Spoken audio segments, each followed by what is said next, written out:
memória de uma paisagem bucólica e campestre de quintas e chalés dos limites de Lisboa, descritos por Ramalho Ortigão e Eça de Queiroz, já praticamente não nos restam testemunhos. Atualmente, ao percorrer a estrada de Benfica, alguns resistentes remetem-nos para esses tempos, entre eles o Palácio Baldaia, tema do programa de hoje. Olá, muito boa tarde, bem-vindos a mais um Benfica Footsteps.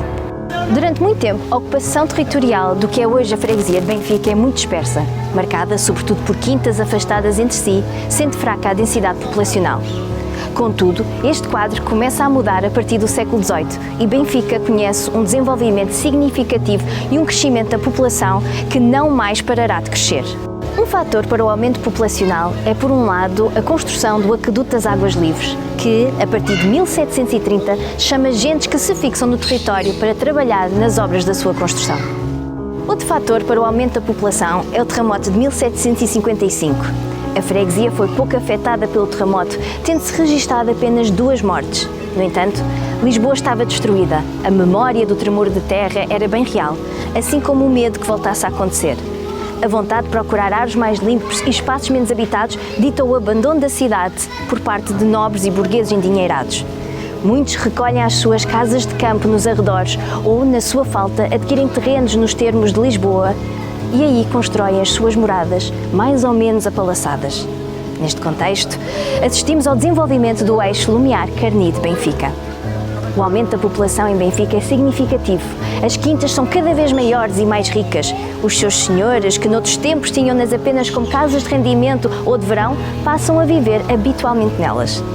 É possivelmente neste quadro que a história da Quinta do Desembargador e as origens do Palácio Baldaia têm o seu início. A primeira fonte histórica escrita conhecida registando a existência da Quinta do Desembargador data de 1783. No livro da desobriga desse ano, isto é, na lista elaborada anualmente pelo clero paroquial, onde se registavam os paroquianos que cumpriam com a sua obrigação pascal da confissão, encontramos a referência ao caseiro José Lopes e ao criado Policarpo, que habitavam na quinta situada na paróquia de Nossa Senhora do Amparo, na estrada de Benfica, no lugar do Chafariz. 3 anos mais tarde, em 1786, o proprietário da quinta, o desembargador Manuel Inácio de Moura, fez um pedido à rainha Dona Maria I para proceder ao encanamento das sobras das águas do Chafariz do lugar de Benfica, para usufruto na quinta, tendo pago para tal regalia 540 reis. O nome pelo qual ainda hoje é conhecido deve-se a uma das famílias proprietárias da segunda metade do século XIX. A família Baldaia, nomeadamente na figura de Dona Joana Baldaia, que aqui terá vivido, ou pelo menos permanecido por longas temporadas, na sua última década de vida, tendo sido uma das grandes beneméritas da freguesia de Nossa Senhora do Amparo. Data de 1840, o registro paroquial, onde se encontra referência escrita da residência de Dona Maria Joana Baldaia, juntamente com o seu marido João Nepomuceno de Atoguia de Sousa Coutinho, bem como de 6 criados. De entre os muitos protegidos por Dona Joana, encontram-se Gestrudes Rosa e sua filha Micaela Simplício dos Anjos, entregando-lhe as terras que tinha em frente à igreja de Benfica, conhecidas por Vargem, para fazer o que lhes aprouver, garantindo, porém, que o marido de Gestrudes não herdasse nada caso alguma das duas morresse. Em 1867 é dada posse judicial do Palácio Baldaia a José Isidoro Escarlate, sobrinho de Dona Joana Baldaia e seu herdeiro legal. Daí por diante, a propriedade foi passando por vários membros da família. Conta-nos o padre Álvaro Proença, na sua obra Benfica através dos tempos, que em 1890 foi instalado no Palacete o Hotel Mafra, que punha ao dispor dos hóspedes as suas velhas e boas instalações, dando-lhes a oportunidade de utilizar a quinta e apresentando um serviço de restaurante com 2 categorias, consoante a sala e andar em que fosse servido.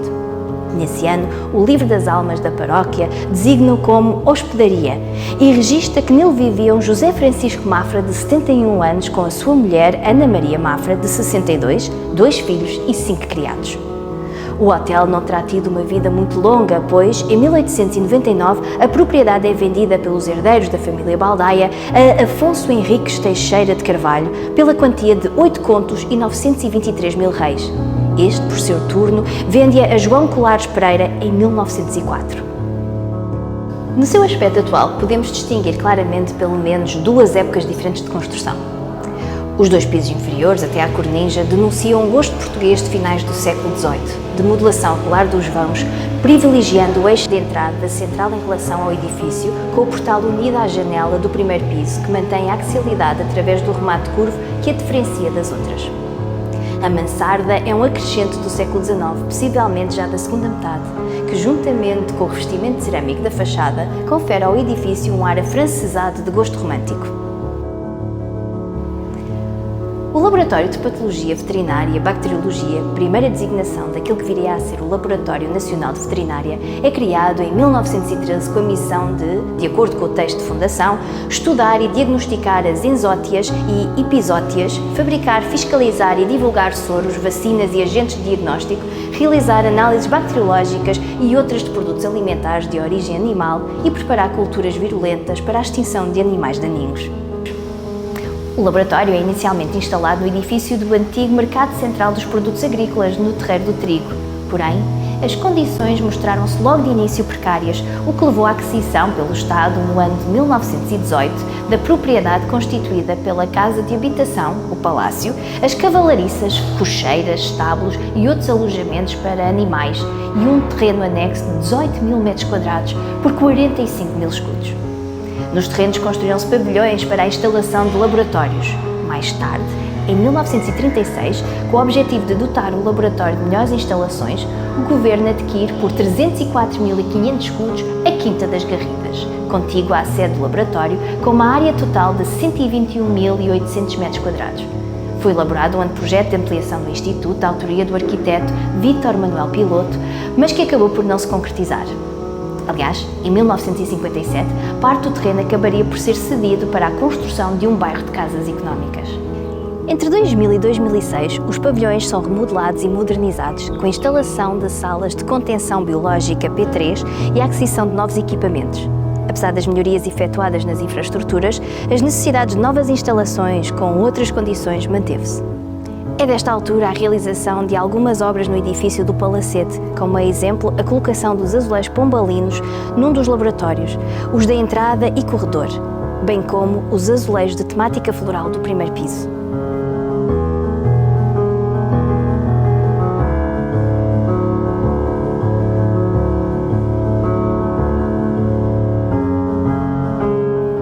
Em 2007, inicia-se o processo de extinção do Laboratório Nacional de Investigação Veterinária enquanto instituição autónoma.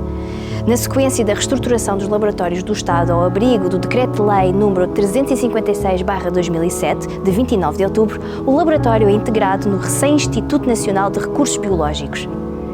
Neste sentido, o projeto de construção iniciado em 2001 é abandonado e, em 2008, o restante terreno e edifícios do laboratório são alienados por ajuste direto à Sociedade Estamo Participação Imobiliária S.A.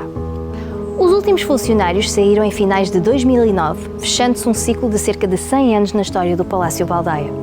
Para a história do espaço enquanto laboratório, fica o registro entre os vários trabalhos de investigação na área da saúde animal e consequente superação dos riscos na saúde pública, como a título de exemplo, a produção da vacina de Humeno e DOI contra a raiva, as vacinas contra o carbúnculo hemático, a varíola ovina, a diarreia dos vitelos, a gurma e o aborto contagioso dos equídeos, fez face às crises da BSE, febre catarral dos ovinos, gripe aviária, entre outras. A 1 de fevereiro de 2015 é celebrado um contrato de comodato entre a Câmara Municipal de Lisboa e a Junta de Freguesia de Benfica, assumindo esta a recuperação do edificado já bastante degradado, com o intuito de aqui instalar um dos equipamentos culturais tão necessários e desejados da freguesia.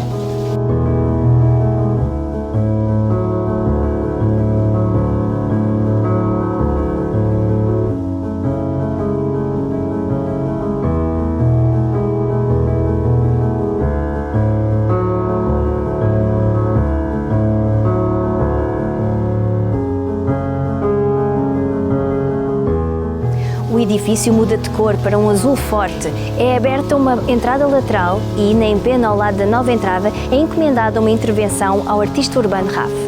Este, indo beber à arte nova, estilo muito apreciado entre finais do século XIX e inícios do século XX, criou uma imagem inspirada na Primavera de Adolf Mucha, assinalando a entrada do palácio. É, e ainda da autoria do artista Urbano Raff, a parede do pavilhão contíguo ao jardim, com uma inspiração que nos remete para os elementos do jardim, como a libelinha, a mosca ou os peixes.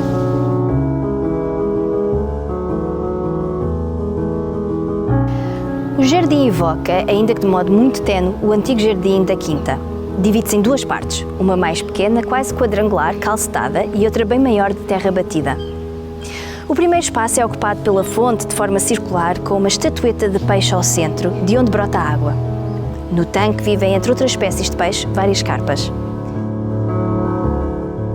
Na parede da biblioteca, um fontanário brazonado transferido de um outro edifício, desconhecendo hoje a sua história.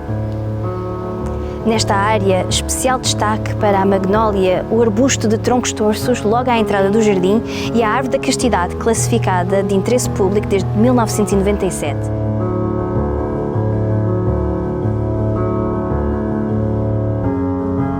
Tal como a eritrina crista de galo, que marca o início da segunda área do jardim. Esta, de terra batida, de traça retangular, é marcada pela sombra criada por duas fileiras de tílias gigantes e por onde se espalham canteiros com flores e plantas variadas. Entre elas, algumas aromáticas como alfazema, ou margaridas, ou mesmo estrelícias. Ao fundo, o tanque das tartarugas aberto em forma de presépio forrado de pedras. Nas traseiras do tanque, um viçoso bambu. Em setembro de 2017, o Palácio Baldaia abre as suas portas com a missão de fomentar atividades de domínio artístico-cultural, social, formativo e educativo, de inovação e de empregabilidade, com o objetivo de promover o desenvolvimento sociocultural, educativo e económico da freguesia.